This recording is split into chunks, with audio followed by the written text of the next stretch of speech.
Welcome back to another live. I'm your host, Joseph Lewin, and today's guest is Stephen Black.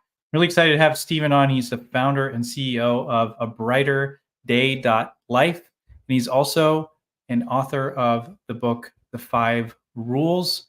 And he has 40 years of experience leading teams, and through trial and error and learning from the wisdom of other people, he's really learned how to lead people, and he's going to share with us some of his wisdom over his 40-year career leading teams. So yeah, Stephen, welcome to the show. Really appreciate having you on. Thank you, Joseph. I'm glad to be here. Yeah. So one thing we had talked about in our conversation before was, that you started out as a young leader, and we're going to talk through your story here in a little bit, kind of your journey. But one thing that really stood out to me was, I'm 34, and a lot of the folks that I'm interacting with are, somewhere in their late 20s, probably to, I'd say, early 40s tend to be a lot of the folks that I've been working with. And so one thing I want to know is, like, what do you wish that you'd known when you were 30 or, early in your career that would have made you a better leader?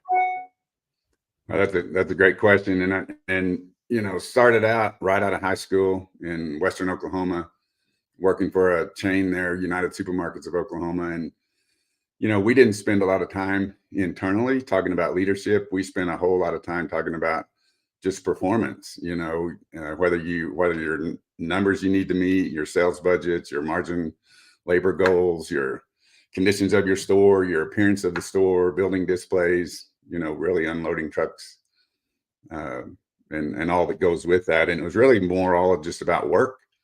And I learned later in life, and it was about 10 years after becoming a store manager, that if I was going to lead people, I needed some help.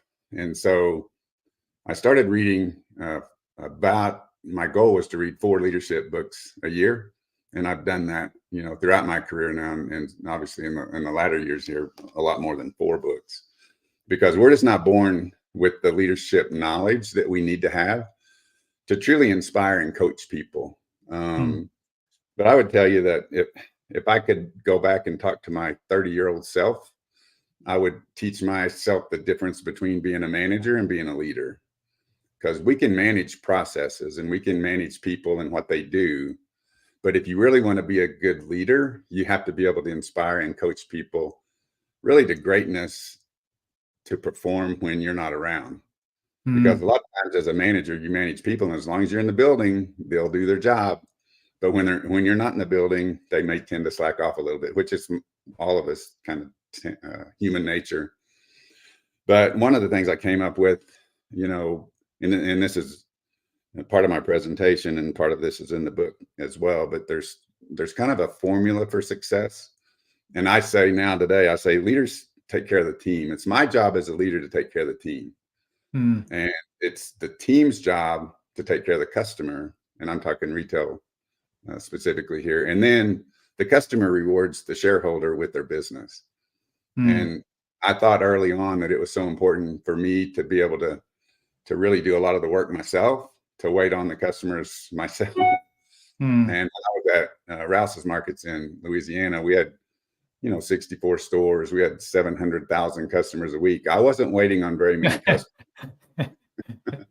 So, again, it's so important that our job as leadership is to inspire the team, because it's the team that takes care of the customers. It's the team that takes care of the buildings. It's the team that unloads the trucks. It's the team that checks out the customers when they get to the front end. So again, it's our job to take care of the team. And when we do that, the respect that grows within an organization is pretty amazing.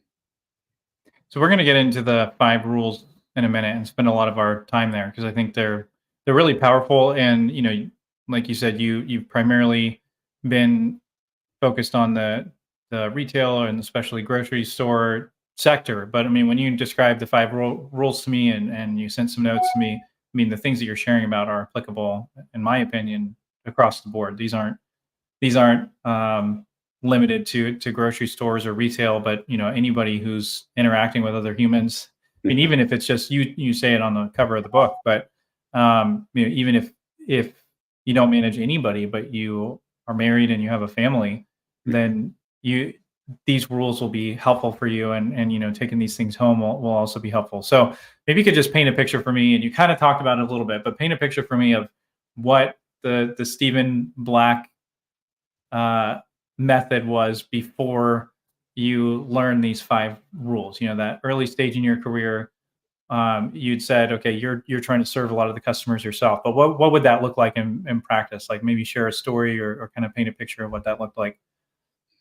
Well, when I was a store manager, again, just managing people, I always coached to numbers, because I didn't worry too much about the behavior part, because I didn't connect the two until I learned later in life that I don't coach to numbers anymore. I coach to behaviors. And that's what the 5 rules Mm, are all about. There are 5 expected behaviors, first of all, that I go by. So these are my 5 rules, my personal 5 rules. And that's how they started out, is for mm, me to just have my own mantra as to how I'm going to behave with my teams. And then when I started to share those 5 rules with my team and asking them to go by them as well, something magical kind of happened. And then, of course, as it should, when you talk about things at work, you should come home and talk about them. The bonus I found out about these 5 rules is they work at home. And the way I like to describe it is, businessman is 2 words and businesswoman is 2 words. And I think a lot of times we have a tendency to work on that as one unit, as a businessman and a businesswoman. But I like mm. to separate business and man and business and woman. And let's talk about business things, and let's grow as our knowledge in how to be a better business person. But Mm, my focus has always been on the man and the woman. If I can help the man be a better man and the woman be a better woman, then when you put those back together in a leadership model, then you have something again that really is honestly spectacular. Because I think when people's home life is good, their work life is going to be better. And I yeah. think when you can improve their home life, then I think the work life gets better too. So it's kind of, which one do you want to focus on the most? And that's what so many of the 5 rules, and then there's 5 life lessons under each rule on how to do that rule better. And so many of those are very personal stories that I've learned, over my career, to learn how to do better under those 5 rules. Yeah, and you were talking about how, when somebody's this is actually a theme that's come up a lot. I've interviewed quite a few people recently that focus on leadership, and this theme has come up a lot, where it's like, hey, look, this isn't just about creating a machine. You're working with people, and especially if you're in a small business, you're going to know Right. those people's families. You're going to be involved personally with those people, and I think there's 2 aspects to it. One is the moral side of it, and that has I don't want to say it has nothing to do with business, but there's the right way to treat people, period. And if we Right. forget about that and we go, well, it's just business, it's like, well, that's wrong. Right.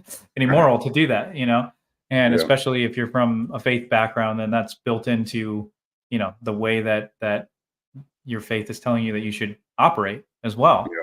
And so, not only is it a moral imperative, but it's a spiritual imperative also. And we can't just say, well, it's business, forget about that. If I Yeah. screw over these people, as long as I'm meeting my numbers and I can go to the board and let them know that I'm fine. It's not Yeah. right to think that way. It's, not. But then also on the business aspect, if you treat people like a transaction, then they're going to treat your customers like a transaction. They're going to do that. So not only is it the right thing to do, but it also, in the long run, to your point, makes business sense. If somebody's marriage is suffering and falling apart, and you're having that person work 90 hours a week, and you're putting super high pressure on them, and you've created a bonus structure that makes it so that if they spend time with going to their kids' little league team, then they're going to fail at work. Then you're creating this tension between Yeah. their home life and their work life. And if you do that, you're setting them up to fail at both of those things. So I think Yeah. that's just a point I want to pause on and really emphasize of what you said. Well, I had so many thoughts when you were talking, because Andy Reid, who's the coach of the Kansas City Chiefs, has recently come out and said that any of his coaches that don't go to their kids' activities, if he finds out about it, he's going to fire them. And so when you have a Wow. coach and a leader that makes that kind of a stand, and that's really the kind of stand we all need to take as leaders. So it's so important that we help our team, and don't put the kind of pressure on them that they feel guilty if they miss, go to a kid's game or don't go to one of their kids' games or any personal activities. Work-life balance is more important today than it's ever been. And I think we all kind of learned that through COVID, is that so many people did get to spend more time with their family during COVID because they weren't commuting to the office. They weren't commuting and spending all that time doing that. But, the other piece is that, again, I think early on in my career, I wish I'd have been more patient with my teams and coached them till they got it. It's, those of us that spend a lot of time in the business, it just comes natural to us. But people that are new to our business, we've got to be more patient with them till they get it. Just like with our kids, if you have more than one kid, that you treat them different. You coach them different, and you would never give up on a kid. You would never, I think I heard Simon Sinek say this once, that, if you had a tough time in your family, you'd never dismiss your kid from the family or lay off your kid from the family. You'd work with them, so it's just so important that we treat our team members that we work with like we want our family treated, like we want ourselves treated. But and I always say this: we're in the people business, and we just happen to sell groceries. And I think that's probably true with everybody in their business. Unless you have a solo business, you better be a good people leader. Because one of the things I talk about in the book is that your team members will never treat your customers any better than they get treated. By anybody in your management team. Wait. Let's pause. Say that again. That's a really great point. So your customers will never be treated better than we treat as leaders our team. So and if you have management that is mean to people, demanding to people, condescending to people, short with people, that's how they're going to treat your customer when you're not around. Now, when you're around, they're probably going to be just fine. But it's when you're not around or the supervisors aren't around that they're going to be they're going to treat the customers exactly how they get treated.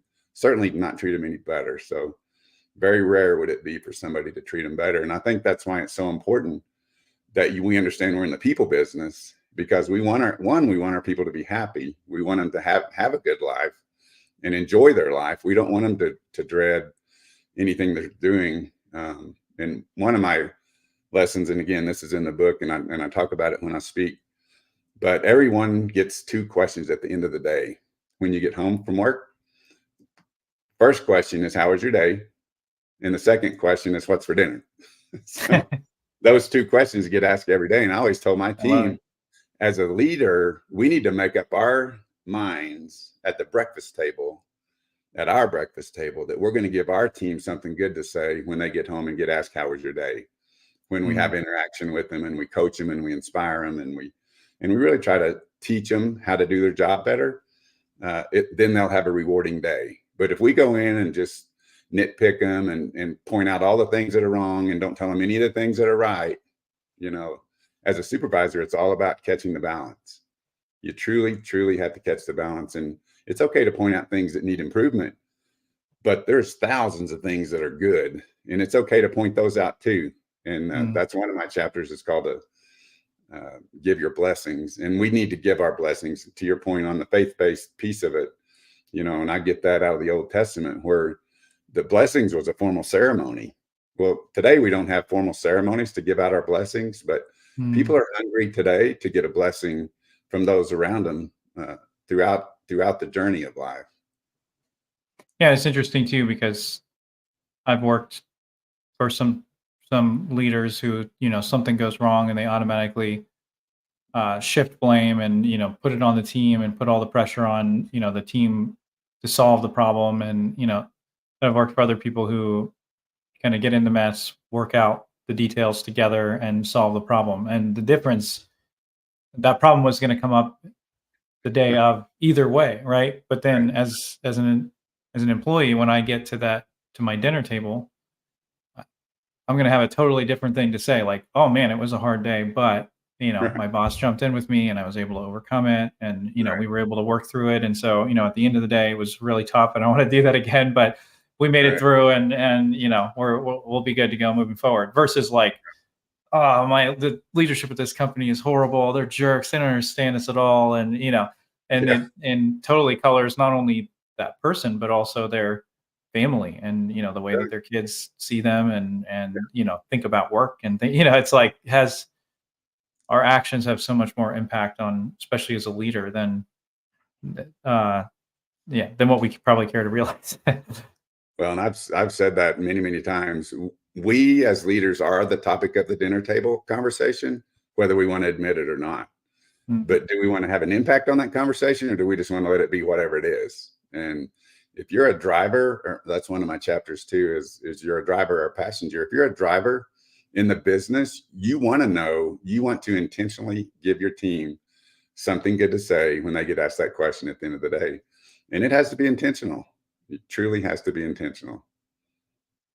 Okay, so I want to ask you one more thing that I know you had some really good insight on, and then we'll dive into the 5 rules, and we're just going to hit these high level because there's 5 of them, and if we spent 20 minutes on each one, we'll be here till late in the day. But you'd said everyone wants to know 3 things. So when you have your team, there's 3 things that they want to know about their leader. So could you dive into that a little bit?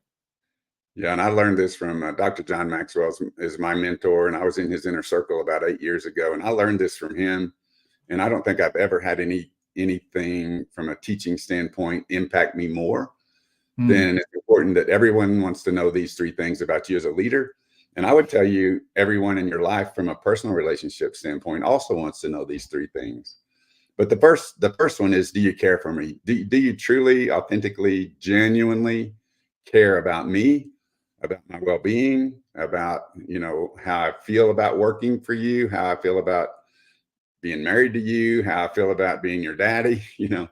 Do you really, really, really care for me? And I don't think you can be an effective leader if you don't genuinely care for your people, and because they sense it. And if you're a fake, they sense that too. So, yep, that's when I say it has to be genuine, authentic, and real. And when that happens, again, it lays the foundation. And the second one is, can you help me? And so many times in the business world, we hire people outside of the business. They didn't grow up in the business, and they need to be taught. So if we can really help our people learn their jobs better, if we can really help, I have 2 sons and a daughter, and can I help my 2 sons be better men and fathers themselves? They're both fathers. And so it's so important that we help them. So you want to help people. You want to always, always, always be helping people. And then the last one, and it's the most solid foundation of any relation, is, can I trust you? And so the way I teach this is, those are the 3 questions that people want to know. And I think it's our job as leaders to turn them into statements. So when I'm talking to one of my team members or talking to somebody in my family, I want them to know how much I care about them. And it's okay to tell them how much you care about them. And I want them to know that I can help them. I can help you. I can really help you learn how to do your job better. And I can guarantee you can trust me. If I say something to you, you can take it to the bank, because it's going to happen. And I'm not going to sugarcoat some things, and we're going to have those conversations. But when any relationship you have is founded in these 3 principles, you're going to have way better relationships. And again, I was talking about how we separate business and man and business and woman. These 3 questions go together with both of those elements, on the business side and on the personal side. But these are very foundational. All right, so let's talk about, and I love that. But if I don't keep going, that was legit. I'd like to ask you some follow-ups, but I really want to dive into these 5 rules. So there's 5 rules that transform culture and kind of help you do a lot of things we've been talking about here. Show up at home and at work, and show people, not just telling them, but showing them that you care for them, that you can help them, that they can trust you, right? So I'm gonna list out these 5 rules. Let me know if I get any of them wrong. I think I got them right. But do your job, be kind, do your job. Yep. No surprises, no drama, and protect the brand. Right. That's right. So let's dive into. Yeah, go ahead. Yeah. Well, those are simple and they're easy to remember. And there's been so many companies that have had these, big drawn out mission statements and culture statements. And most people in an organization can't quote them after they've heard them. And that's why I tried to keep these pretty simple.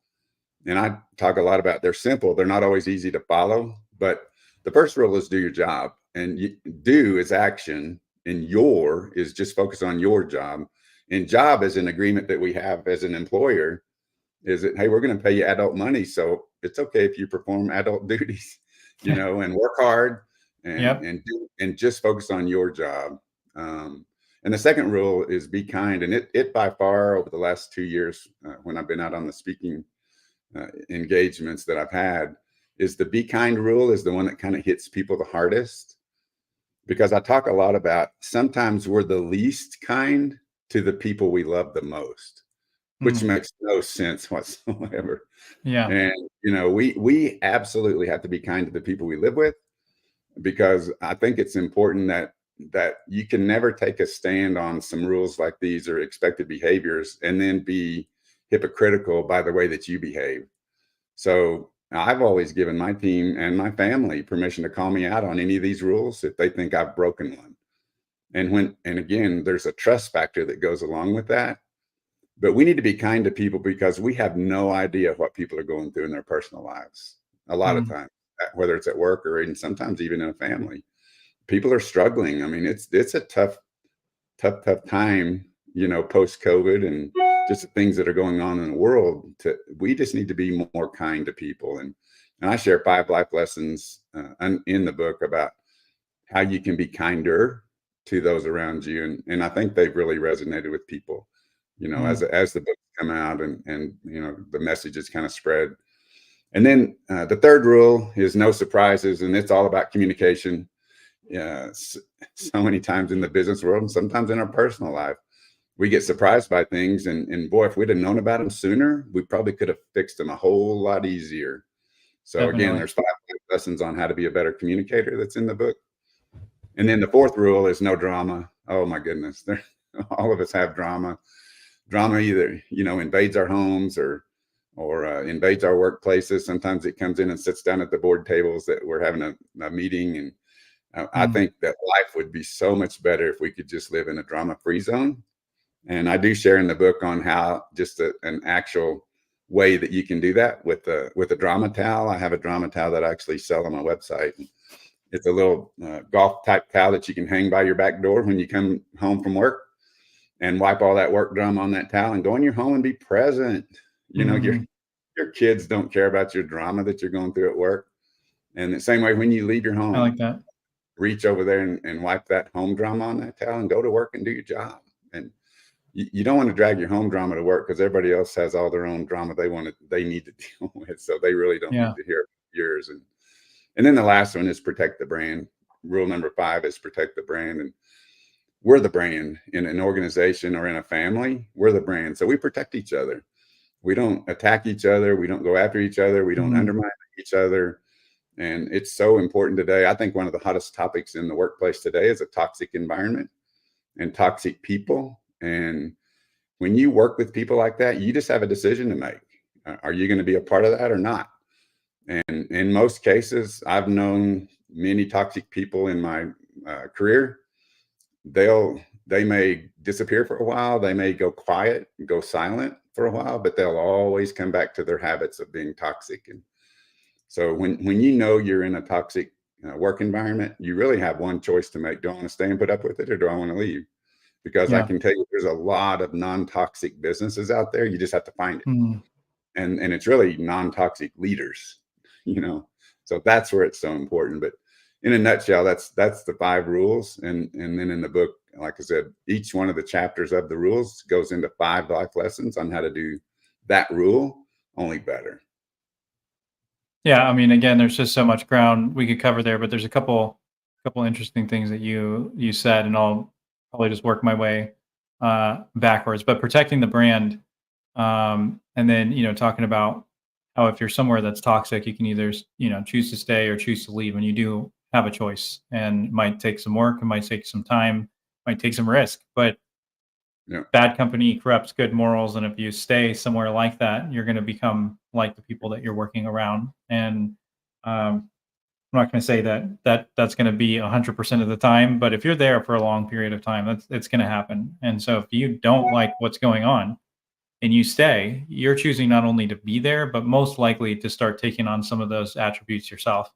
Whereas if Yep. you can get into an environment where there's good leadership, nobody's going to be perfect. There is always going to be challenges, but Yep. somebody that you can respect, that cares for you, will help you, and that you can trust. And if you know that, then you're going to end up becoming more like those people. So ultimately, I think it's important when you're in a toxic environment like that to ask, what kind of leader do I want to be? And That's if the right. leaders on your team aren't exemplifying that, then it's probably time to find somewhere else to be. And then if you're the boss, looking at Yep. yourself and going, what kind of leader do I want to be? And am Yep. I, like to your point, are my employees going home and talking about how frustrated they are at the way that I'm leading my team? Yep. Then it's my responsibility either to stop being a leader and go do something else if I'm not going to actually put the effort in, That's or right. choose to work through my own issues so that I can have a positive impact on the people who are on my team and their family, by extension, their family, their community, and all the people that they interact with. Yeah. And I've learned those lessons the hard way. And the reason I think I was kind of qualified to write this book is every one of the things we've talked about, I was probably the worst at it. And so I had to learn. I had a choice to make. Do I want to be a good leader, or do I want people to go home and slay me at their dinner table? And, again, life's too short for that. And over the years, you learn what's important and what's not. And you learn what battles you need to fight and what battles you need to let go of. One of Steve Jobs' quotes that I really like a lot is, "Why would you hire smart people and then tell them what to do?" Mm, And so, from a leadership perspective, I think it's so important that we hire people, we set some parameters, some wide fenced parameters, and then we turn them loose. Turn them loose. The best boss I ever had was Doug Sanders. He's with the Heritage Group in California today, and he mm, was he was my CEO at Sprouts, and such a good guy. But he always told me, I was the chief information officer and chief marketing officer there. And then I was over VP of operations at one point. And he oh always wow. said, the only parameter he gave me was a golf analogy. He said, on our decisions, let's just make sure we both hit on the green, Mm, And I always thought that was so good that he didn't yeah, I like micromanage. that. He didn't tell me everything to do. He just said, let's just make sure we're on the right green together when we land on a decision. So I thought that was some pretty good coaching. Yeah, I like that. And I've also been in some organizations where, the boss is the person who's making every decision about every little thing, and it never goes well. Nobody's happy in that situation. No, The boss is never happy, the employee's right. never happy, and ultimately the customers suffer for it too. Like you can't Yeah, can't that's be right. micromanaging people and expect success. One other thing I wanted to touch on, just because I think it's really, and no drama. Totally agree. We gotta gotta limit that, and first you gotta eliminate drama yourself. And if you are a magnet for drama, then it's probably a personal thing that you need to figure out and work through, because it is actually possible. And I've worked through this some myself. It's like, man, if you're attracting drama, make a change, because drama is so exhausting and so draining. And not only is it draining on you, but it's draining on all the people you're bringing drama into their life that they don't, to your point, they don't need. So really, really appreciate that. But then the no surprises, I think, is really important as leaders, because, and I'm guilty of this, probably more guilty of it with my wife, just because I can be a little bit like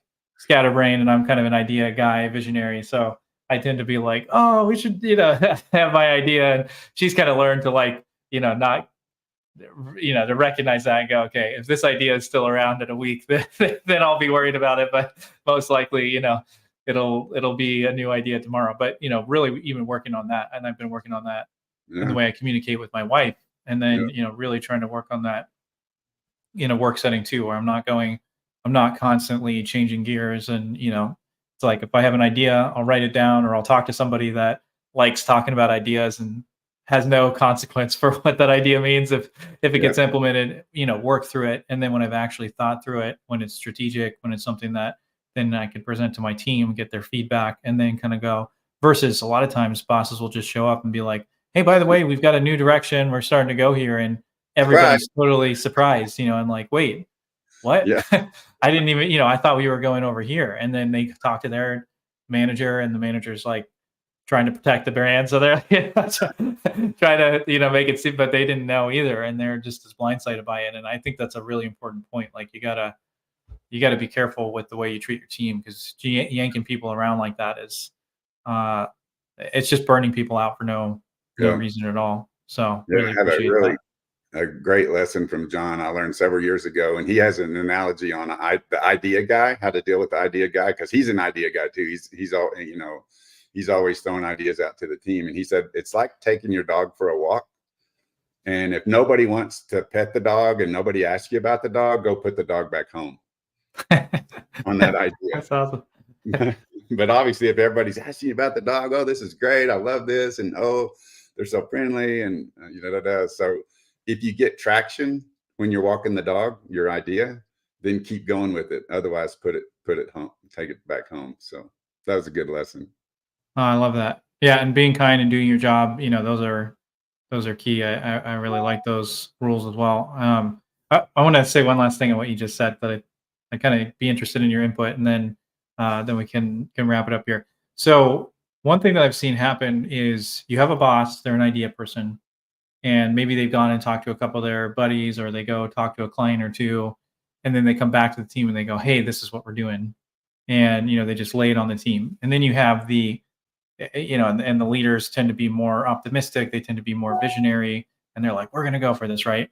But then they bring it to the team, and you've got the people who are actually implementing it. And what I've seen happen a lot is the boss is just like, we'll go do it, I'm your boss, or even if they're not going to be a jerk about it, they're still going to go, okay, but at the end of the day, this is a decision that we've made, go do it. Yeah. Without really taking the time to get input on the implication of what that means for the team and what that means for the people who actually go implement it. So you've got your implementer, and they're like, well, we can technically do it, but here's the cost of that. And I mean, recently I actually saw that pretty much completely destroy a small business, because it's making these decisions that you haven't really counted the cost, and not giving your team the opportunity to say, hey, this is actually what it's going to take to implement that. Is that what you're expecting? Do you realize that? This isn't me trying to get out of doing my job. This is like, getting that realism. So the reason I'm saying that is, what would your advice be to a leader to be able to not give in when people are just being Debbie Downers and they're not, going to be the optimistic type? Like, that's okay. Yeah. And, sometimes you need to drive forward. So basically what I'm getting at is, how do you lead with vision, but at the same time, make sure that you're giving your team the ability to help you count the cost of the decision you're making, when you bring a new idea? Yeah, that's great. And I really think it kind of gets back to that Steve Jobs quote. I said, why would you hire smart people and then tell them what to do? Because that's really what that leader would be doing, is they've surrounded themselves with some smart people, and then they didn't use them for counsel, which is insane to me. Is they're going out and talking to people that'll kind of tell them what they want to hear. And I always wanted people on my team that just be honest with me. If I have this idea, and if it's a crazy idea, just tell me it's a crazy idea. Just tell me that won't work. And the other piece is, sometimes the idea is good, but the timeline's wrong. So a lot of times, as an entrepreneur or an owner of a business, you may have an idea that's a great idea, but you want to implement it in a week or 30 days, and it's a 6-month or a year project. And one of the lessons that I tell in my book is that I call it the 5 laws of the harvest. And so I grew up in Oklahoma, and we had wheat and cotton harvests, and there's a time to plant, there's a time to get the ground ready, there's a time to plant, and then there's a time for harvest.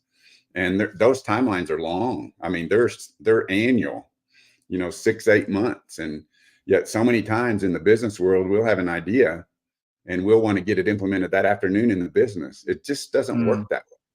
Or we want to grow the business, but we don't want to invest in technology. We don't want to invest in people. And when you're a leader like that, just has ideas and you want to jam it through the system, it just doesn't work. And you're just going to fail time after time. If you don't understand the law of the harvest, and if you don't understand listening. I think as a leader and an entrepreneur, the best skill you could work on is to be a good listener and take notes. And again, if you're in a meeting, don't go into a meeting and say, here's what we're going to do, and give me your thoughts. No, here's an idea that I had, and I'd love to hear your thoughts. And then at the end of the meeting, I'll give you some of my feedback. But when you're the top guy in a meeting room and you make statements at the beginning of the meeting, there was no need to have a meeting. So yeah, that's a good point. I think it's so important that if you're going to lead a team, let the team be a servant leader and ask questions. and get all the answers you need. And just because you get an answer to a question doesn't mean it's the right answer, and it may not be the whole answer. So again, it's so important that we all understand that if you make spur of the moment decisions, you're probably going to get spur of the moment results. And that's not usually good. Yeah. Oh, that's an excellent point. And yeah, I've been doing work that my wife actually started an organization in Kenya, and we've been doing work and leading a team from 7,000 miles away. And one thing that I've learned through that process is, this idea of like, oh, I'm the boss, you're going to do what I say. You kind of realize how unrealistic that is and how ridiculous that is when you have space and time between you, when you can't just meet with somebody every day and like beat them over the head with something. When you're far away, if the vision isn't good enough for that main person, your main leader over there to really Right. buy into the vision enough to sacrifice for it, Yeah. then it's just not going to happen. Or if it does happen, it's not going to happen in a way that's good. And that doesn't tell me that the person I have there is bad. It tells me that I am not communicating clearly. I haven't listened or counted the cost. To your point, I haven't really understood what it would take to implement that. I haven't gotten advice from my team where they're going, "Hey, this is ridiculous. You're an Right. American, and we're on the ground. We're dealing with this stuff. Like, you don't know what you're talking about. If you're not Yeah. getting that feedback, you're not going to get there." And then on top of that, um, maybe they just don't have the training or equipping, and I'm asking them to do Right. something that Right. they legitimately can't do. And Right. without providing training. And then, to your point on the timeline, and Right. that's huge because I go, oh, we want to do this. Well, there's certain things that 10 years ago, I was like, Right. we're going to do this. And, it's been something that I've been thinking about and, talking about with our team there. And in the last year, our team has actually matured to the point where we can do the things that we were thinking about 10 years ago, but it took Yeah. 10 years to get there. Yeah. And that's okay. So in some ways, just being okay with things taking longer, but Yeah. also, anyway, all I'm saying Yeah. is I'm Yeah. confirming that I agree with you on that. That's really powerful. Well, Stephen, how can people find out more about your book, and how can they find out more about working with you as a consultant or a speaker? Yeah. Well, I appreciate that. And so my website's abrighterday.life, and there's a lot of information there. There's a lot of blog entries and writings that are not in the book, but that's one way to get a hold of me. But anywhere that books are sold or audiobooks are sold, they should be able to download the audiobook or buy the book online, as well as my website as well. So would love to hear from anybody out there that's interested in helping your culture and getting some lifelong coaching on people. So would love to share that with your group. Awesome. Yeah. Well, Stephen, thank you so much for joining me on the show today. Really appreciate it. I mean, I love shows like this because not only do I think it's valuable for the audience, but I want to be a better leader. These are things that I'm taking away some things today that I'm definitely going to be pondering on how I can work on improving those things, both as a leader, but also in my family. So really, really appreciate you taking time to come on the show today. Yeah, thank you. My pleasure.